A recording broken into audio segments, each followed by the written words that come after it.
Mayuresh Joshi is with us, Director of Research at MarketSmith, India. Mayuresh, good to have you with us here.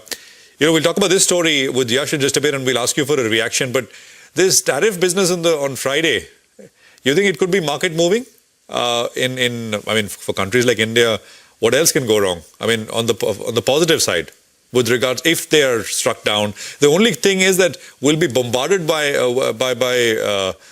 statements and comments by no less than the president himself on how he plans to bring them back. At least that's what I think. What's your sense, Mayuresh? 100%. No, you're bang on the spot. Very well put, the news piece that you've done, Prashant.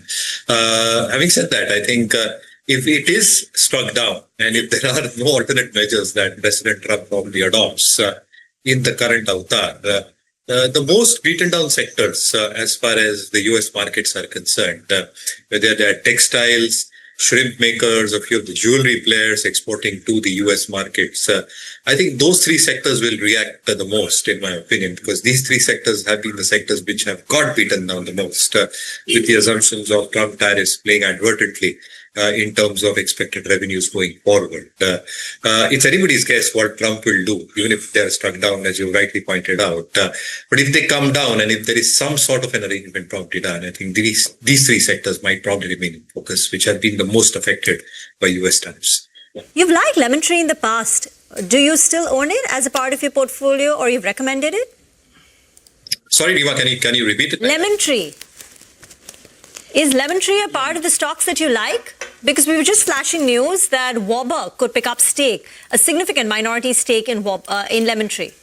So I think as a space, we do like the space. ITC hotels is something that we continue holding we continue holding both in our domestic and global portfolios. Our sense is that the industry as a whole is poised for superlative growth over the next few years, gaining market share from the unorganized players.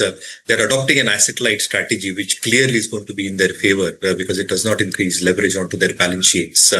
And therefore, I think the expectations in terms of the key additions at a minimal capex, that will add to the ROCs of these companies.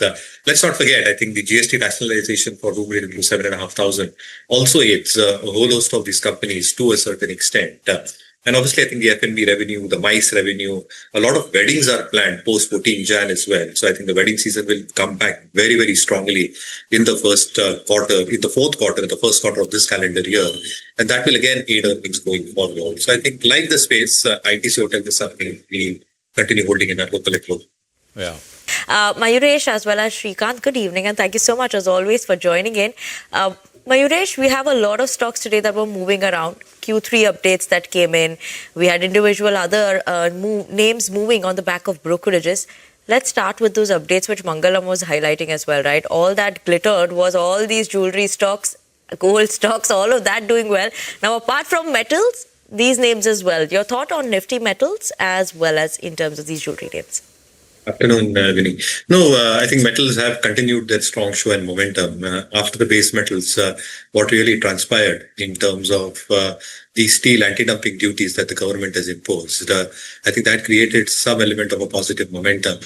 However, I think the markets was sideways and there were news in the morning in terms of cartelization, though I think it will not have much of a financial impact.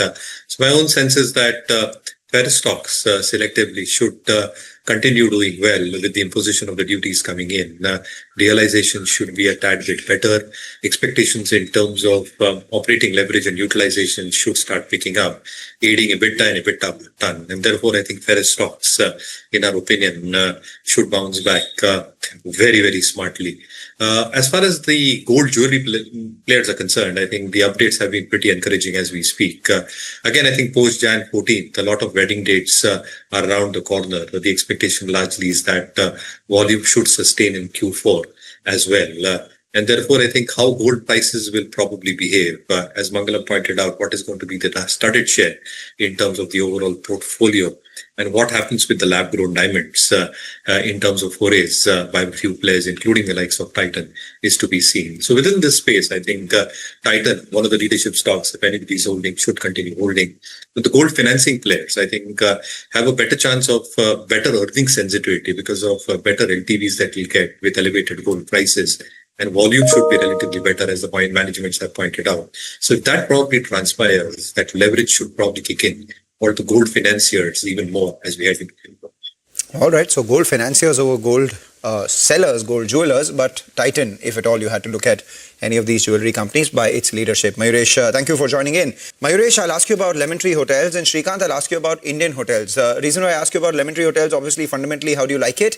And Indian hotels has done well so far, has been on a phenomenal multi-year bull run, but today there was a brokerage downgrade that came in. So fundamentally, the street believes that maybe a lot of the upside is in the price. I wanted your thoughts chartically on Indian hotels.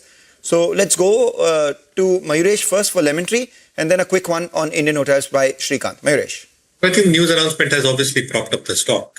And obviously, I think if there is an open offer triggered, that will probably aid the kind of downside risk that the stock probably witnessed in terms of supply pressures. Having said that, I think the product mix that Lemon Tree itself has in terms of its premium properties, and I think it's very well spread out.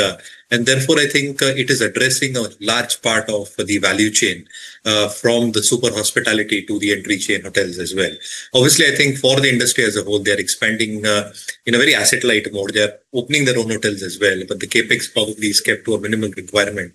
With addition of office probably coming in, I think the capital infusion will obviously help and aid the overall numbers. And therefore, I think all three segments of their business, the annuity part, the F&P stroke MICE part, and the expectations in terms of the retail-oriented business, I think should continue doing well. As disclaimer, I think ITC hotels is something that we like from this space now.